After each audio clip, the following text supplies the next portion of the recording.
Welcome to Aspire to Lead, where we empower educators and school leaders to grow, inspire, and thrive. I'm your host, Joshua Stamper, author, speaker, and leadership coach, bringing you conversations that spark transformation, challenge the status quo in education, and equip you to make a lasting impact on your campus or in your district. For more information and resources, visit joshstamper.com as we're looking to ascend to new leadership heights together.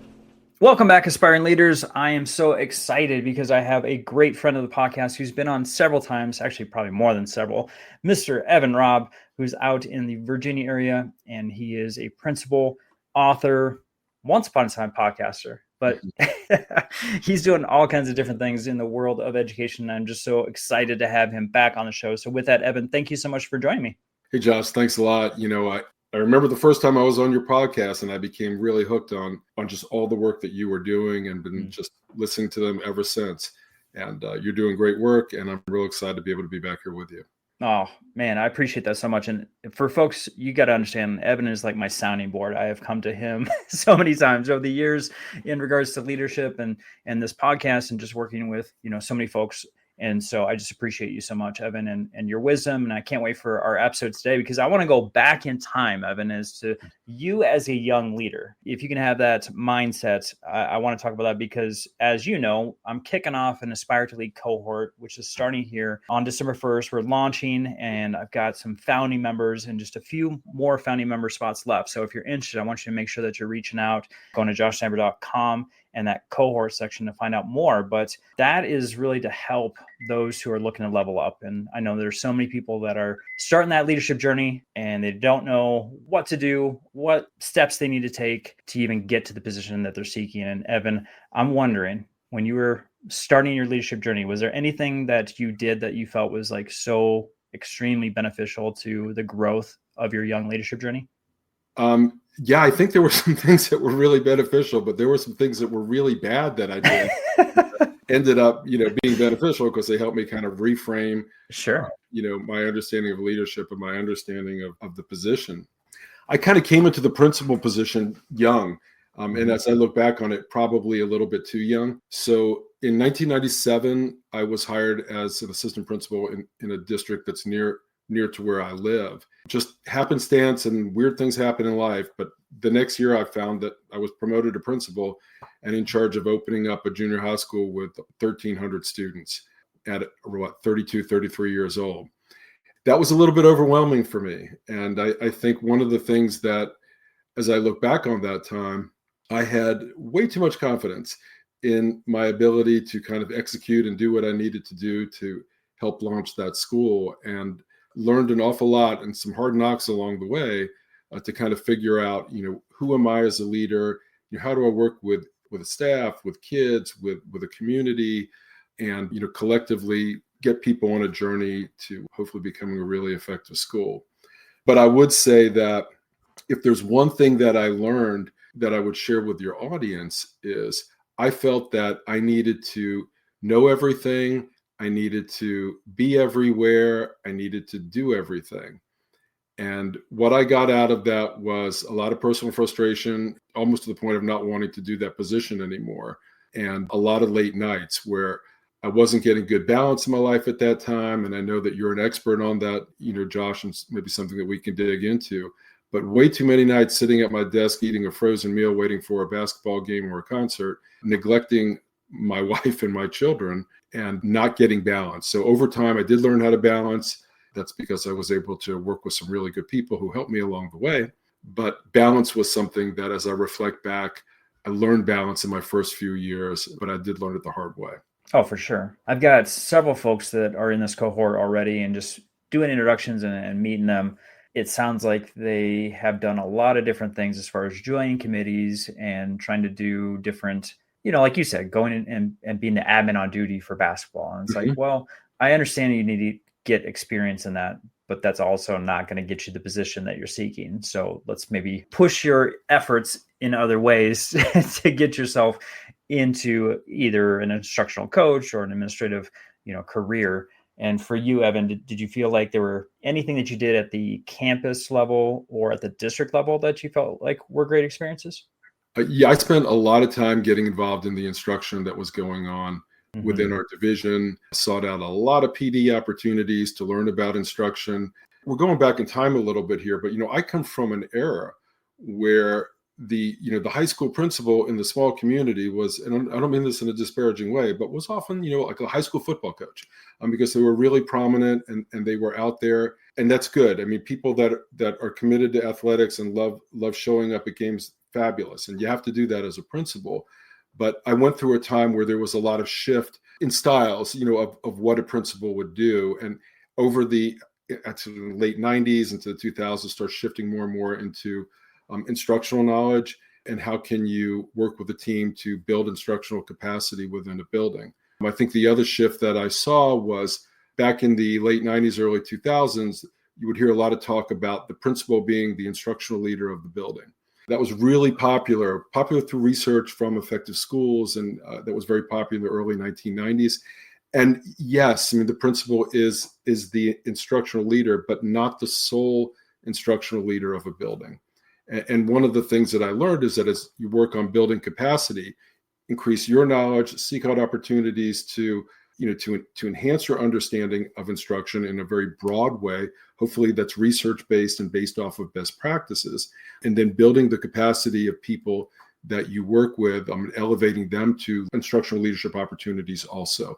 So the model that I liked more was a leader amongst leaders versus the weight that's too much for me to carry, which is being the sole leader and you have to know everything and be everything.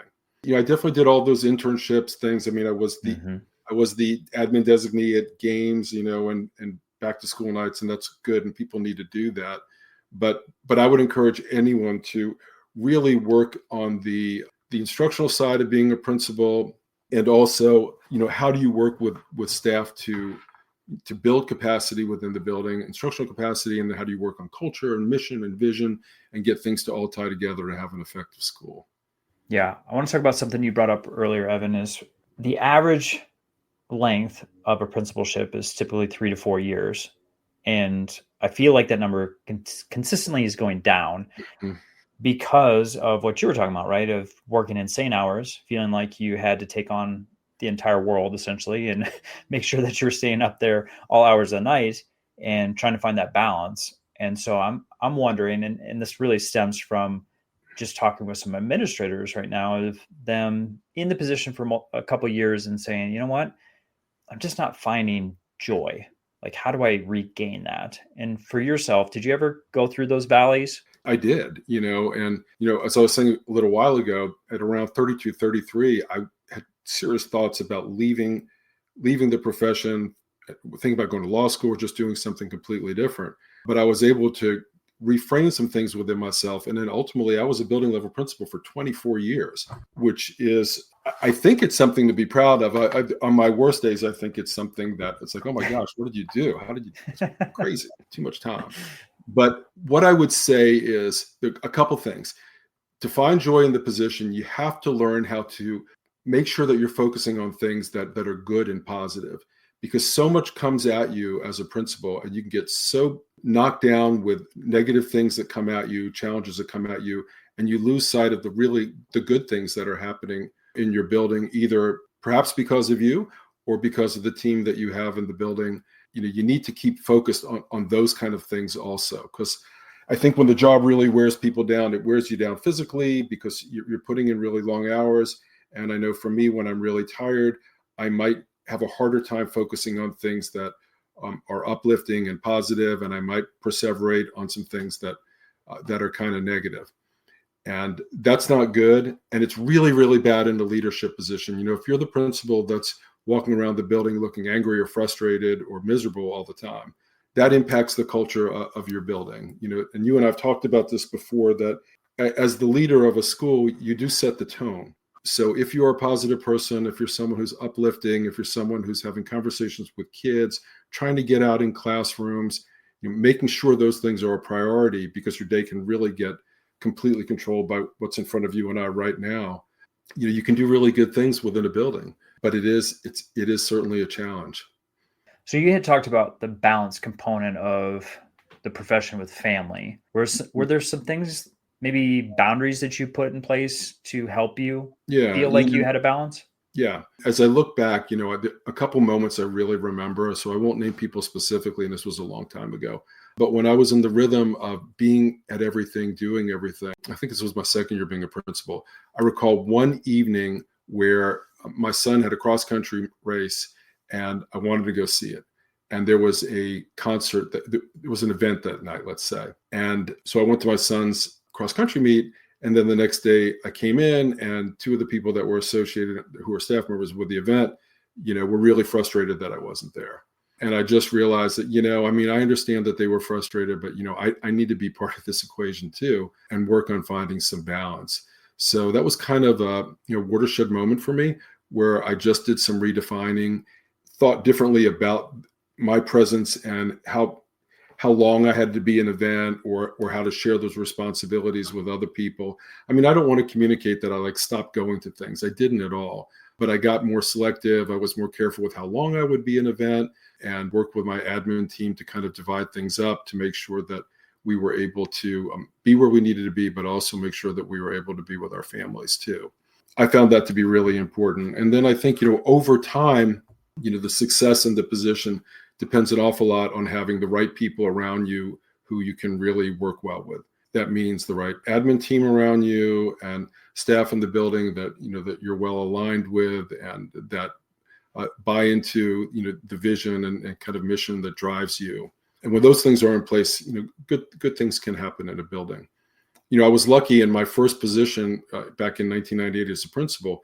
I basically hired the entire building. And for whatever reason, I was clear enough in terms of my belief system at that age that I was able to work with a team of people and bring in a staff that was energetic and interested in this new school and being a part of it. And that was really positive.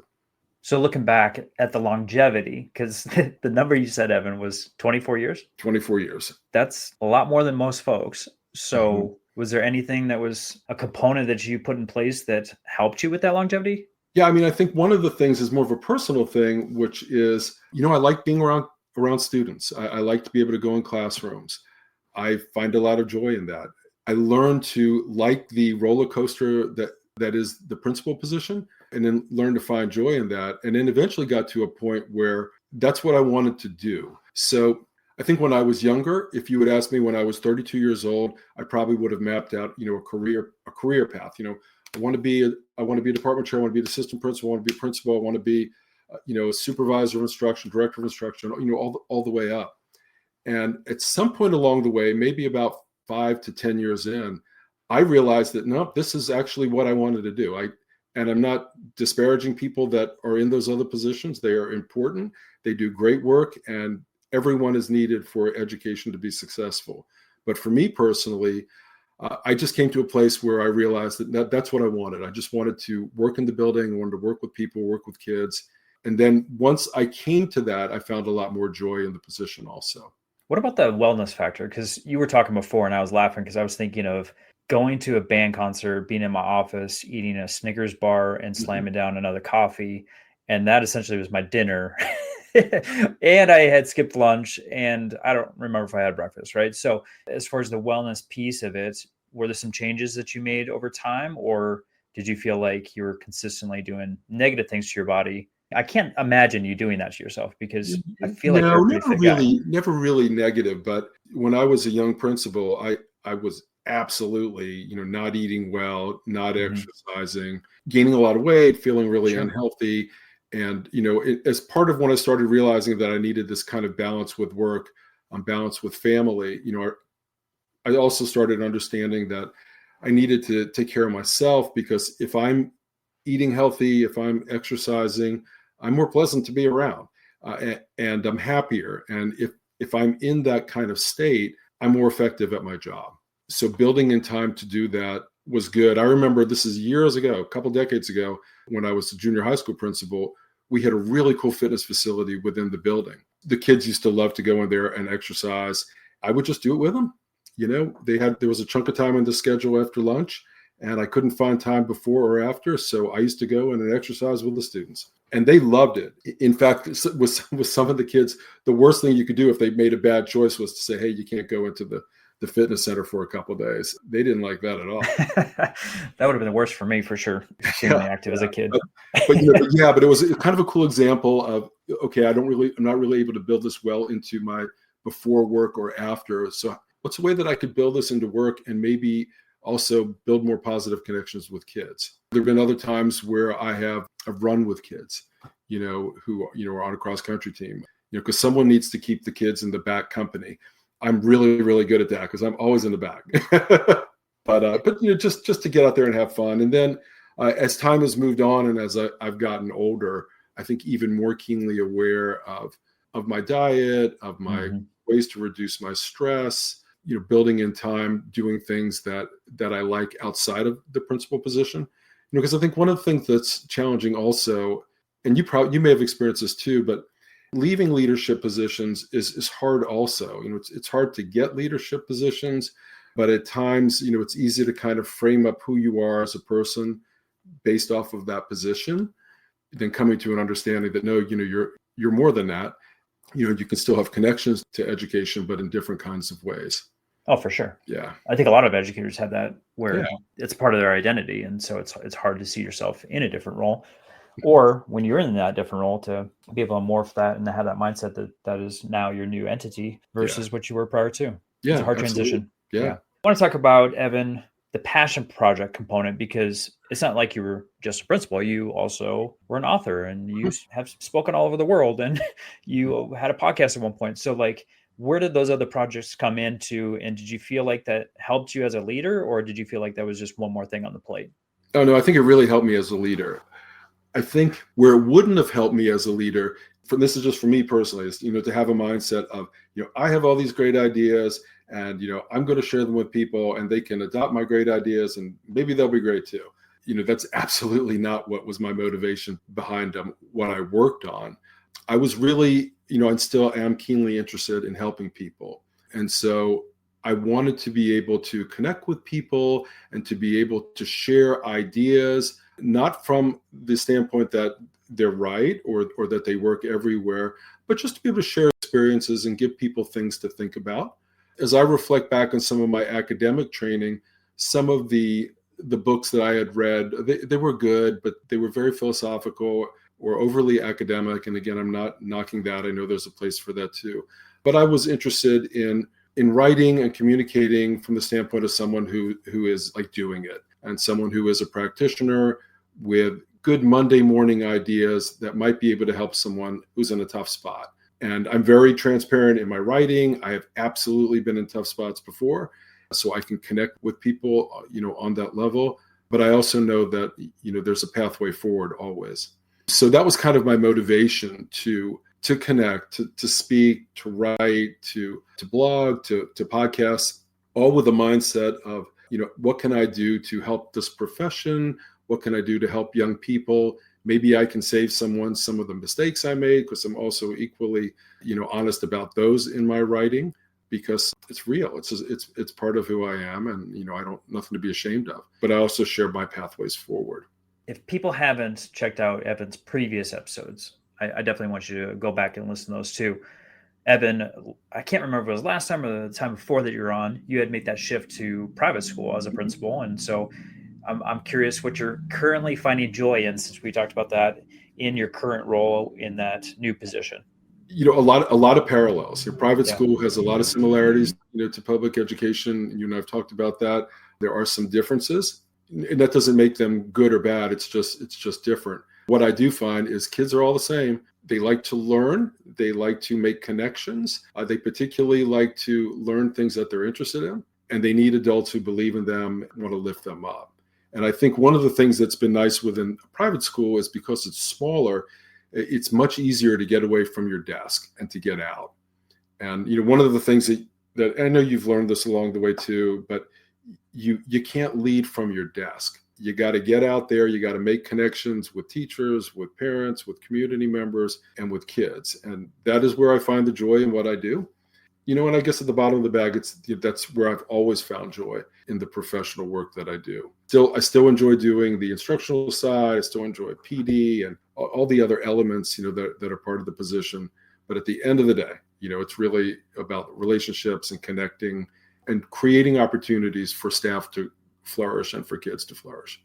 Yeah, I always had the worst days when I was stuck in my office doing meetings and having things unexpectedly occur where it was keeping you from getting out and making those connections with students, with staff. That always were tough days. Well, it is, it's part, and one of the balances, it's a balance thing with the job, is there is stuff that needs to be done on the computer. And, so it's a misnomer to say that, oh, it's just about relationships and making connections. Yeah. I mean, that's like a foundational element. It's like the foundation of your house, but there's a lot of other things that are needed in the equation for it all to work really well. And there are things that need to be done at your computer, and balancing that is tough because, where I went wrong with that was, pushing those aside and say, well, I'll just do that at night. And then, the next thing you know, you're up to 10 o'clock at night and you're not living a life that's worth of any quality then. So again, it all comes back to balance. Oh, you're bringing back memories here, Evan, of those days, getting in early just to knock things out so I didn't have to do it at night. Yeah. All right. You've done this many, many times, so this is not going to be a surprise question to you, but I like to ask all my guests this, Evan, and you've probably answered this a variety of different ways. But for those who are listening, my aspiring or current leaders, if there's something they can do tomorrow or next week to enhance their leadership journey, what do you think about today? What would you recommend? I would recommend a couple of things. I'd recommend that spend some time figuring out, especially if you're going to be new to the profession, if you're in a program seeking out an assistant principal or principal position, start figuring out what you believe in, gaining an understanding. And that's a complicated process because, as you go through that, you read a lot about what other people believe in, and that's good. But let that help guide your personal formulation, of what you believe in. And also make sure that, that you're a good student of the profession in that you are enhancing yourself as a leader, in terms of your wellness and in terms of your knowledge. As I've said before, you're never going to be the sole instructional leader in the building, but people will come to you and people will have questions. And it is important to be up to date and current on our profession. So figure out how you're going to source that kind of information. And the cool thing about today is there's lots of ways to source it.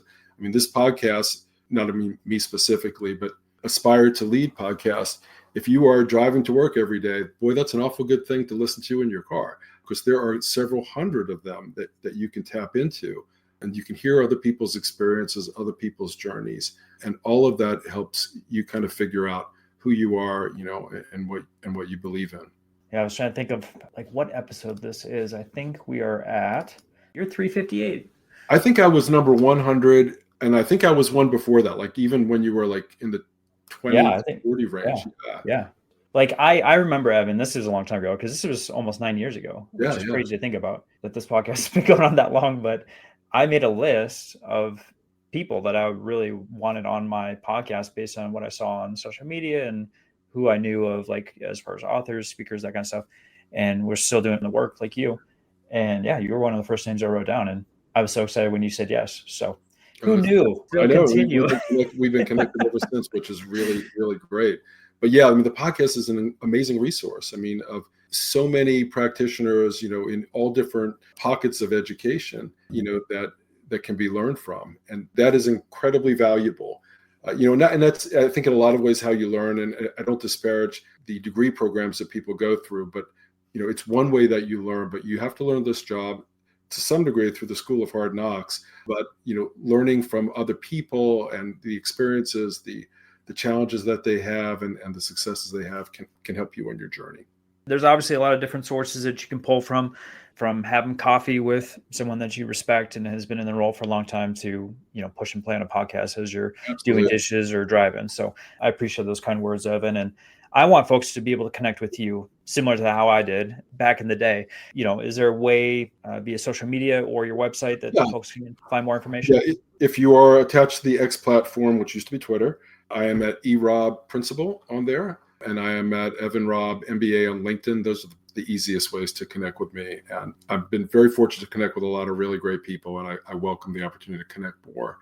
And if you'd like to check out any of my books, they're easily available on Amazon. You can just put my name in. I would recommend the 10-Minute Principle from Corwin, if that's something that you'd like to check out.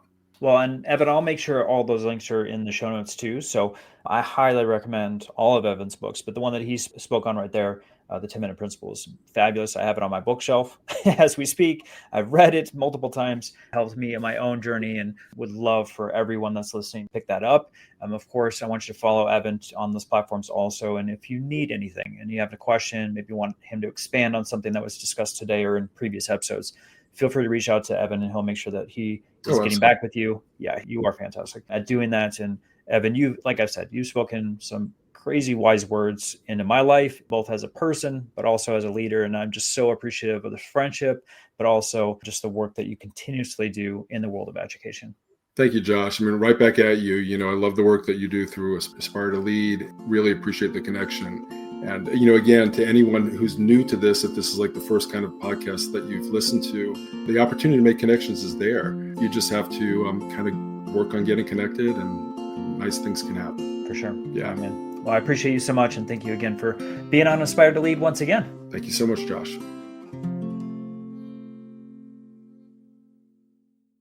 This podcast is a proud member of the Teach Better Podcast Network.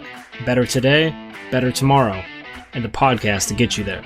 Explore more podcasts at www.teachbetterpodcastnetwork.com. We'll see you on the next episode.